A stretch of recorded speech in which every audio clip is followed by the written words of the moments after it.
Lakshma, okay, then it's yeah. So in the beginning of the Chaitanya Charitamrita, there is the Mangala Charan, the auspicious offering to the lotus feet of the Supreme Personality of Godhead, and also to the lotus feet of great saintly personalities. And there is a verse which ends with the line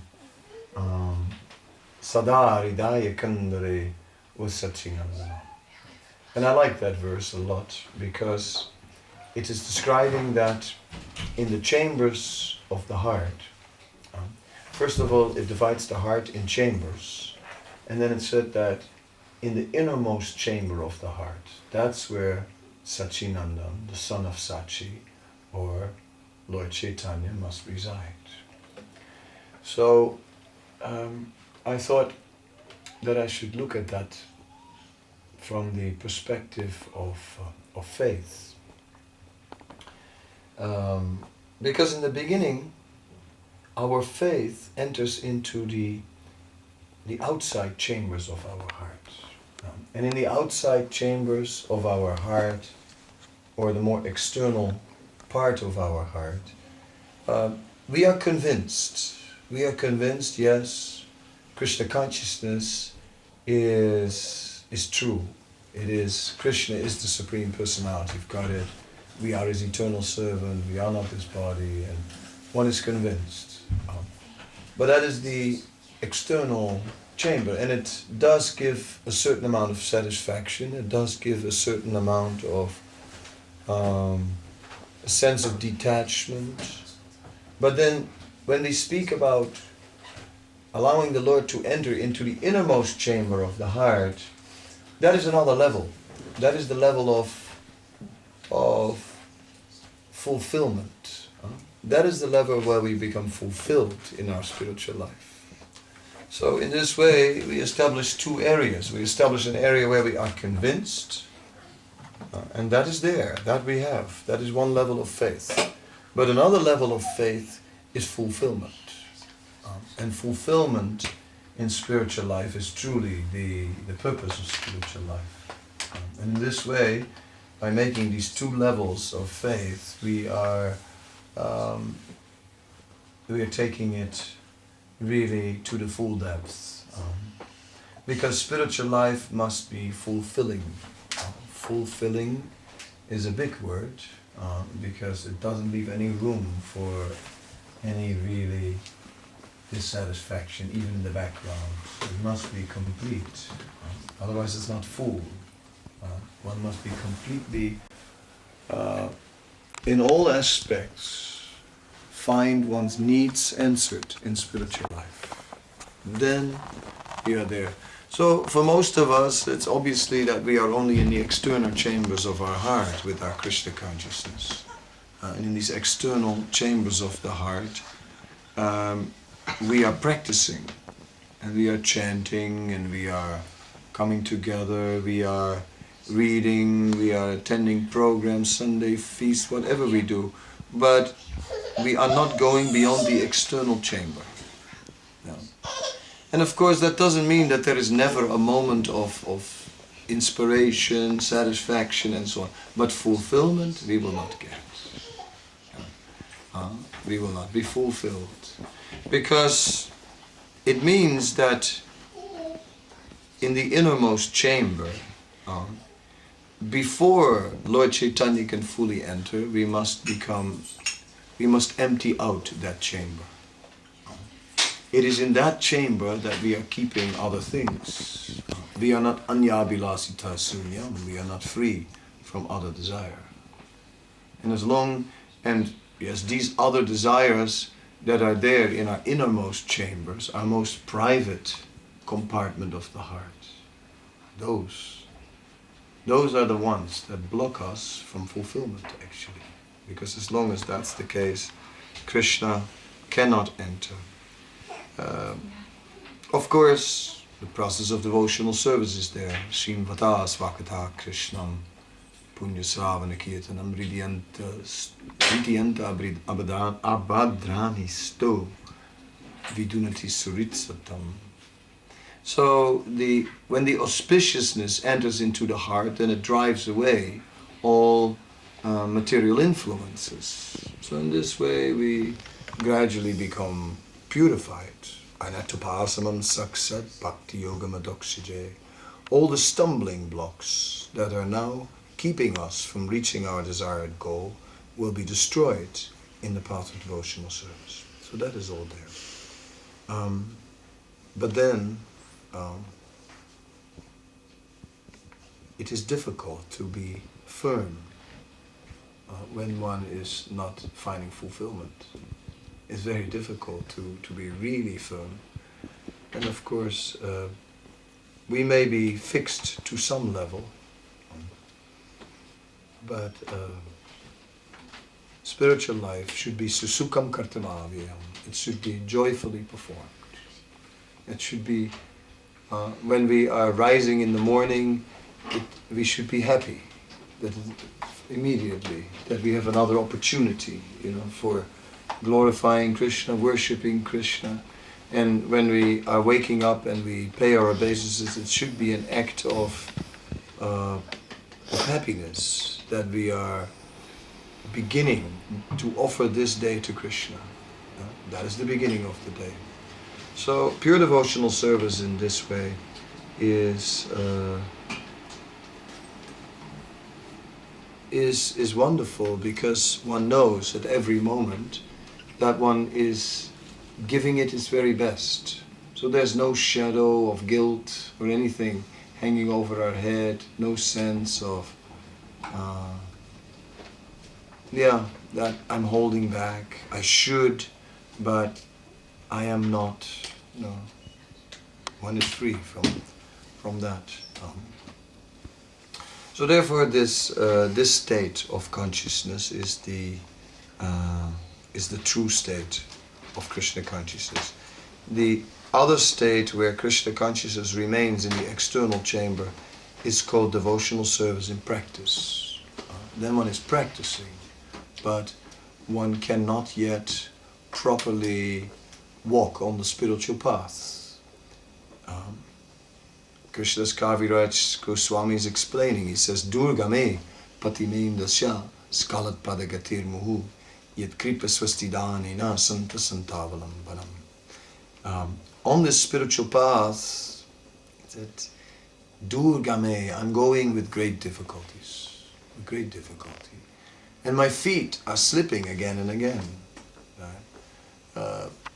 But with the stick of the Vaishnava's mercy for my support, I can stay on the path. Like that he is saying. So the feet slipping, there are many ways that the feet may slip off the path. If we think that the path is going to the swamp, at Muras, of the material world, then we see there's a path leading through that swamp. So if you slip off the path, you're going to get mud on your feet. And this is what we experience. If one can slip off the path in a bad way, right? One can slip so bad that he falls completely into the swamp and comes out covered in mud, or one can just slip a little and get one's shoe muddied, right? Like this. So there are two different degrees we can become affected by the material energy.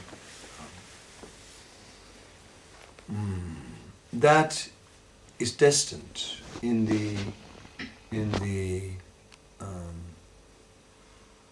exterior chambers. Possibly we don't even slip off the path, but then we slip on the path. If we slip off the path, then we are deviating a little bit. If we slip on the path, the deviation means we're getting a little bit compromised in spiritual principles. It's slipping off the path. Slipping on the path is that we are not making offerings with a lot of devotion. We're doing everything, but we do it mechanically. We're lacking. The depth is lacking. And therefore, to some extent, mechanical. So at that state, Vaishnavas can give us strength to continue. Vaishnavas can also give us strength to renew our commitment. Thanks. So this is indeed what is required. Hot. Hot is good. Not so hot.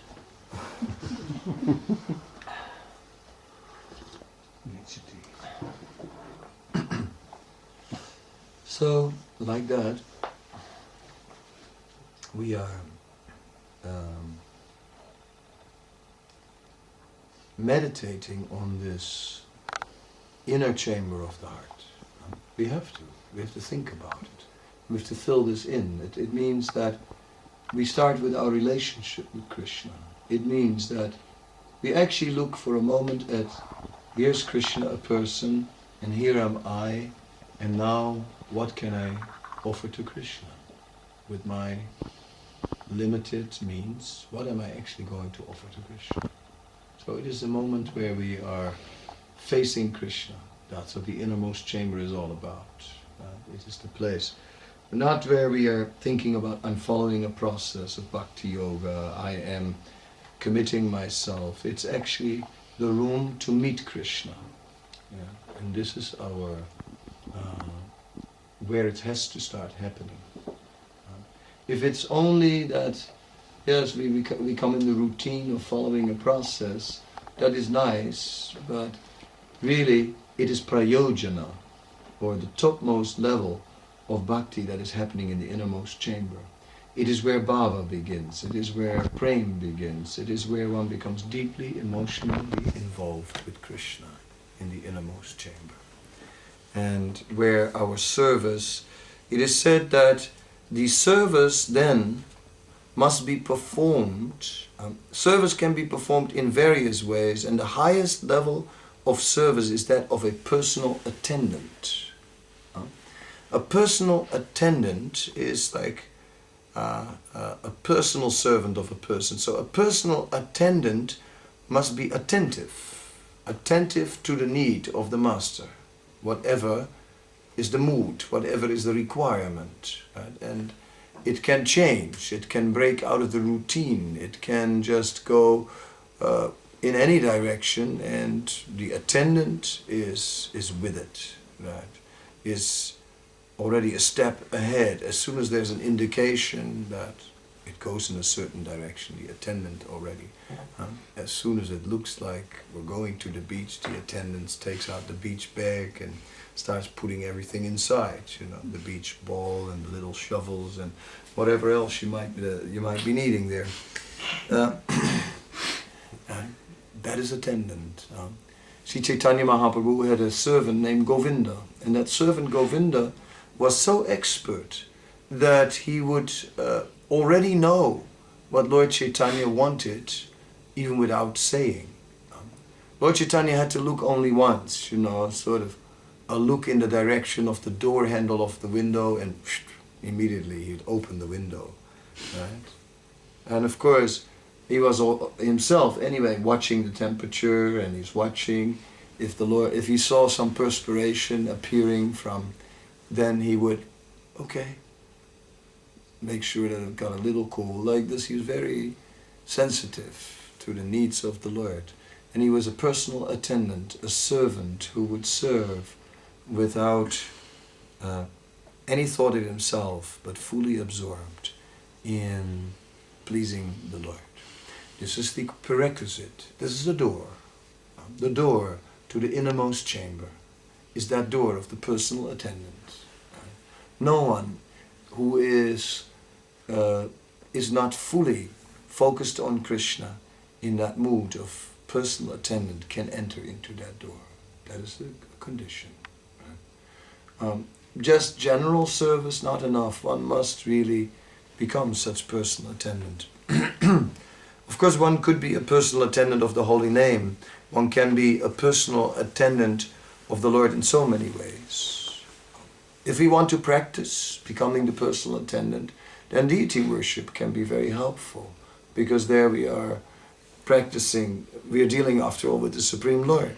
If you have deities at home, then you live with God.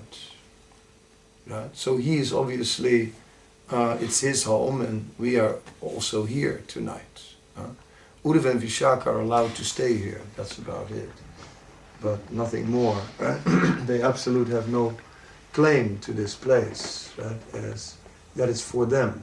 It's not, obviously not like with, look who's here, you know. There's quite an assembly, yeah, is there on this altar, so there's no doubt about it. Krishna is here, and in many forms, and he has different moods also, in his different forms. In the form of Lord Jagannath, he's terribly hungry, terribly, he eats all day. So therefore, in the form of Lord Jagannath, you can't offer him enough, right? Yeah, that's the case. He wants to eat all the time, and like that. Gornitai are here, and it looks like Hanuman is here as well, as a servant of the Lord. Koelkast is goed. I can't see what's on there, but It's bigger. Anyway, the Sringadev is present, and of course, Gornitai is doubly present. Right? So, looking at all that, we have quite a presence of the Lord. So the deity worship is personal. It requires that we personally fulfill the needs. It's not, you can't forget to change the water. Maybe you don't chant a mantra, that's one thing, you know. That's not so important, right? Whether you chant the mantra. But changing the water is very important, right? Because Krishna is a person. The mantra in one way is the formal way of approaching Krishna. For example, you know, you offer him the water and you'll use a mantra saying, I'm offering you the water. But anyway, if you don't know the mantra, you just offer the water. Fine. That's good enough. But the essence is that we're offering the water, that we're offering the seed, that we are putting them to rest and that we wake them. And in this way, our personal relationship with Krishna develops. So this is a way of gradually developing the mood of the personal attendant. The door to the innermost chamber is more like a gateway than a door. It's like if you go into a castle, then the entrance is like a little tunnel, right? So it's more like a little tunnel. So we begin to practice as a personal attendant, and then in the course of it, it becomes our true nature. It's there. We go in the tunnel of personal attendance, and then when the practice begins to deepen, we come out and it becomes spontaneous. Then, once the mood of personal attendance has become spontaneous, we can enter into the inner chamber. Then we can begin to serve Krishna there.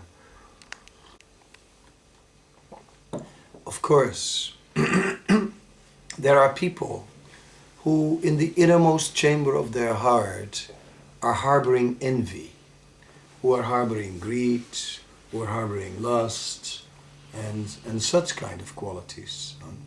It is said that, of course, in the hearts of such people, Krishna can never sit. There's no way. So when there's envy in the heart, then that is a major obstacle. Therefore, it is said many times. For example, Krishna says to Arjuna, because you are anasuyave, you are not envious, therefore I'm telling you this knowledge. Right? In the Bhagavatam also, it says nirmatsaranam satam. One must be, nirmatsara is also non-envious, because that's the additional obstacle. Then the room is full. Yeah? The room is filled with another feeling. So that must go. We must let go. We must really conquer that. We cannot fully conquer that, but the process of devotional service can remove. But we must make a conscious effort to overcome this tendency in us. And it is deep. It is very deep. So it is said, Dureni avaram karma buddho saranaman vicha. Last line is kripana falahetava.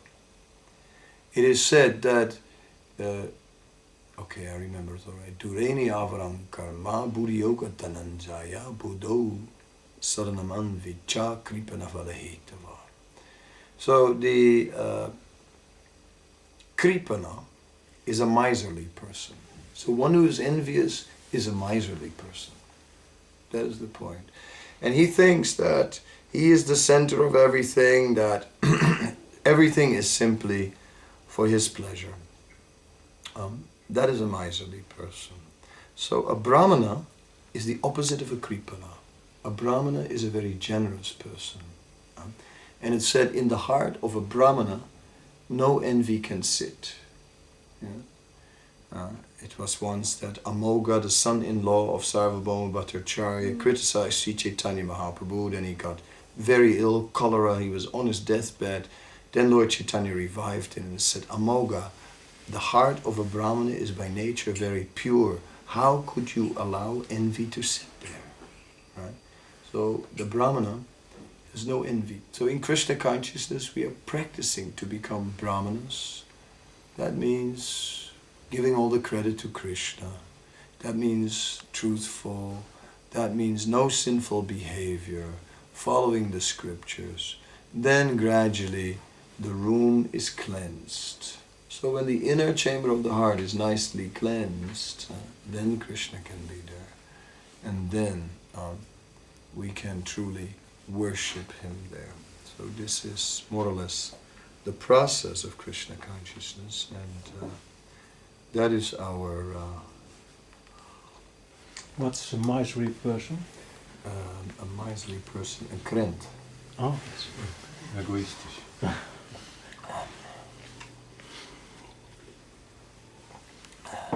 Gierig.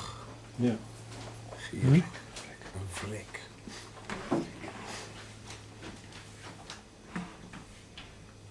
Yeah, that's it.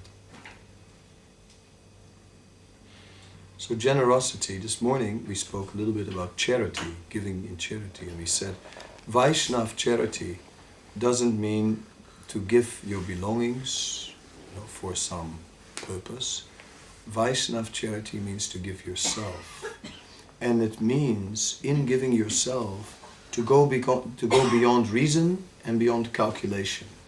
Because if you rely on Krishna, then you understand that Krishna has all the potency to make anything possible. So you just give in this faith that I just give and Krishna will make it all possible. If that mood is there, that's Vaishnav charity. So one must give himself. And it is. And I told a story which maybe I'll tell again because not everybody is here, but it's a short story. How I was the manager of the Mayapur Samadhi construction, huge building, and I had no time, so much service. My whole life was overburdened. I would have to start at 6 in the morning and work till late night until I was finished. So during that time, Lokanath Maharaj came with his sweet nature, and he comes and smiles and all nice into my room, and he asks me, he says, the Padayatra is coming to Mayapur, and in those days the Padayatra was going around India, and they had an elephant and a camel and lots of people and a bunch of tractors and trailers and so many things. So he comes, they are coming, and can you make the arrangements for their stay? And I go, Maharaj, I am so busy, I am to the limit.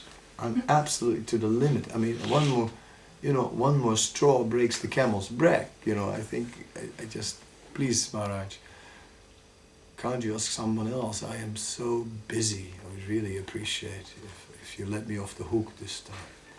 And he comes in a very sweet way and he says, in our village, they say, right?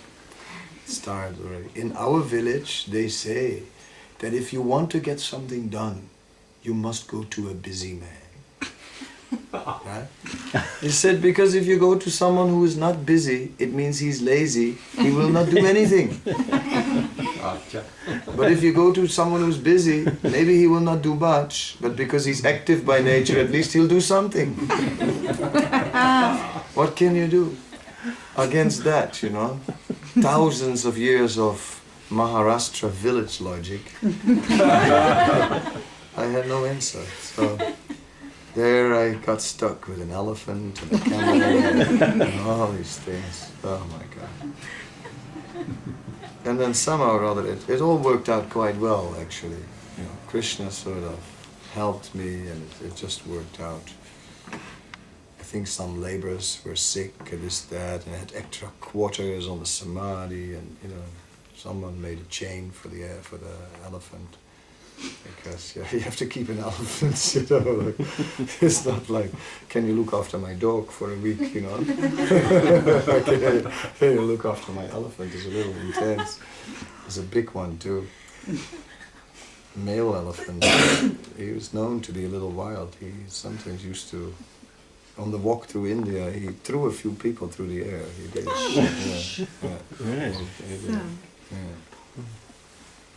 Yeah. Anyway, so, but that's how it is. We must just give beyond reason. That is Vaishnav charity. It's quite big, big thing to think about.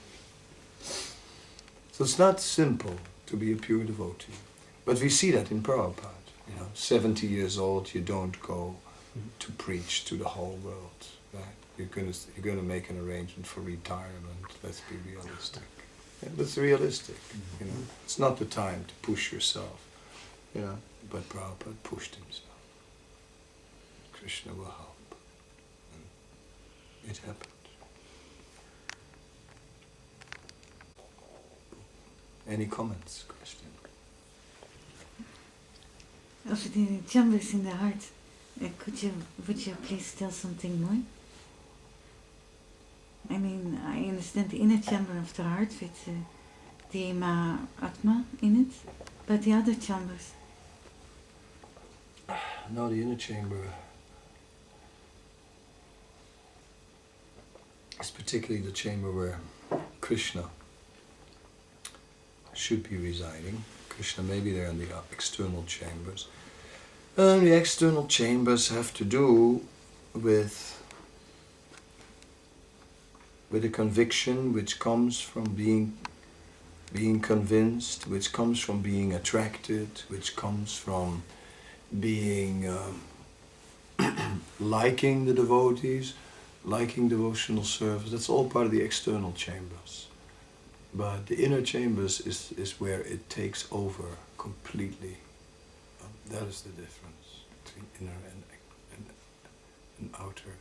So in the outer, our commitment is there. It's entered into our heart, Krishna consciousness, but still it has not completely taken over our whole life. And that's how it should be. It should take over every aspect of our life. Then we are in the inner chamber. Thank you. In the inner chamber, is there also the seed of the bhakti? I think the seed of bhakti is planted in it enters into the external chamber of the heart. Oh, really? I think so. Not that, because it's still in the heart. Yeah, but then it has to reach the topmost. The seed will sprout. So when it sprouts, then it reaches, because it says it says that the seed of bhakti will grow, and then eventually it will reach the lotus feet of Krishna. Yeah, so that's the spiritual world is there in the inner chambers, but of course the seed of bhakti comes from the spiritual world. But when we sow it at first, it's still not in the deepest regions of our heart, but when it grows, it will reach the deepest regions of our heart.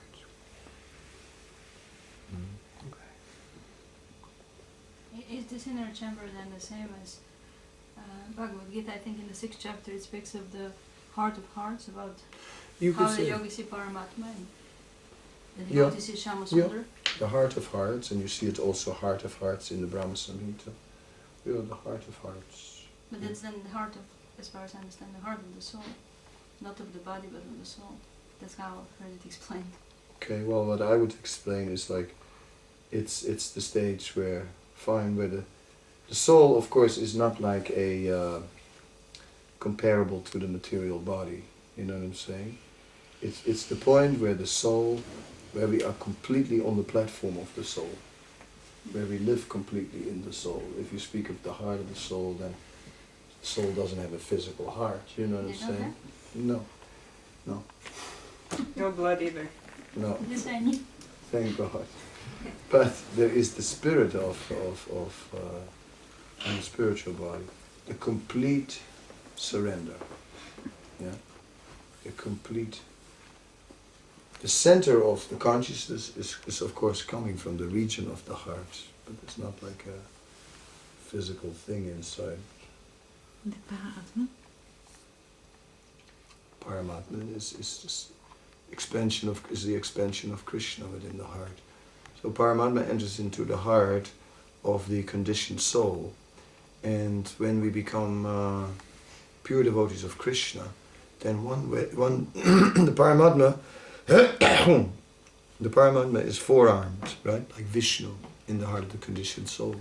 But one day, when we become a pure devotee of Krishna, and then we will see not the Paramatma in our heart, we will see Krishna himself sitting in our heart. Then Krishna will take that position. I have a practical question. Okay. I have a practical warning about the time and the parking. Oh. Yeah. I think you have to, 9 o'clock. yeah, 9 o'clock you have to start walking now. 9 o'clock. Ik had geen besef van tijd. Nee, maar ik hou de tijd wel in de gaten vanwege parkeren. But to be there at 9 o'clock you have to start putting on your shoes and now. Ja. Because in Amsterdam, I would give it 5 minutes. Sounds good to go. Waar staat hij? No. Yeah, now we get ready. I also want to go because I'm leaving tomorrow to Sweden. Goedemiddag, bent u weer hier? Is it morning?